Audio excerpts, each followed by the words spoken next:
എന്തായാലും ടി സിദ്ദിഖ് പറയുന്നത്, ഞാൻ ആ വയനാട്ടിലെ ജനങ്ങൾക്ക് എന്താണ് ആവശ്യമെന്നാണ് നോക്കിയത്, ഞാനത് ചെയ്തതിന് ശേഷം വലിയ കയ്യടിയായിരുന്നു എന്നാണ്. ഞാൻ ഒരു മാധ്യമങ്ങളിലും ആ ഒരു കയ്യടി കണ്ടിട്ടില്ല. മനോരമ ന്യൂസ് അല്ലെ മാതൃഭൂമി ന്യൂസ് ഇവർക്ക് വേണ്ടി അഹോരാത്രം പണിയെടുക്കുന്ന ചാനലുകളായിട്ട് പോലും ആ ചാനലുകളിൽ പോലും ഞാൻ ഈ കയ്യടി കണ്ടിട്ടില്ല സിദ്ദിഖ് സാറേ. എന്തായാലും നിങ്ങൾ വന്നപ്പോൾ കൂവി വിളിച്ച ജനങ്ങൾ കെ റഫീഖും കെ രാജൻ എന്ന് പറയുന്ന മന്ത്രിയും ഒക്കെ അവിടെ ചെന്നപ്പോൾ അവരെ നിറഞ്ഞ മനസ്സോടുകൂടി സ്വീകരിക്കുന്നതും അവരെ ചേർത്ത് പിടിക്കുന്നതായിട്ടുള്ള കാഴ്ചകളൊക്കെയാണ് കണ്ടത്.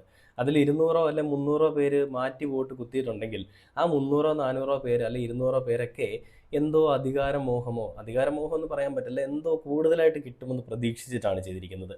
എന്തായാലും എല്ലാം അഹോരാത്രം രാത്രിയെന്നോ പകലെന്നോ തണുപ്പെന്നോ വെയിലെന്നോ അല്ലെങ്കിൽ ചൂടെന്നോ ഒന്നും ഇല്ലാതെ എല്ലാം ചെയ്തു കൊടുത്തു എന്നൊക്കെ പറയുമ്പോഴും, ചോര നീരാക്കി എല്ലാം ചെയ്തു കൊടുത്തു എന്നൊക്കെ പറയുമ്പോഴും, നിങ്ങൾ ഈ ചെയ്യുന്നതിനേക്കാളൊക്കെ 100 ഇരട്ടി എഫേർട്ട് ഇട്ടുകൊണ്ട് 100 ഇരട്ടി കാര്യങ്ങൾ കെ റഫീഖും കെ രാജൻ എന്ന് പറയുന്ന മന്ത്രിയും പിണറായി വിജയൻ എന്ന് പറയുന്ന ഇടതുപക്ഷത്തിൻ്റെ നേതാവും ക്യാപ്റ്റനും ഒക്കെ ആയിട്ടുള്ള മനുഷ്യനും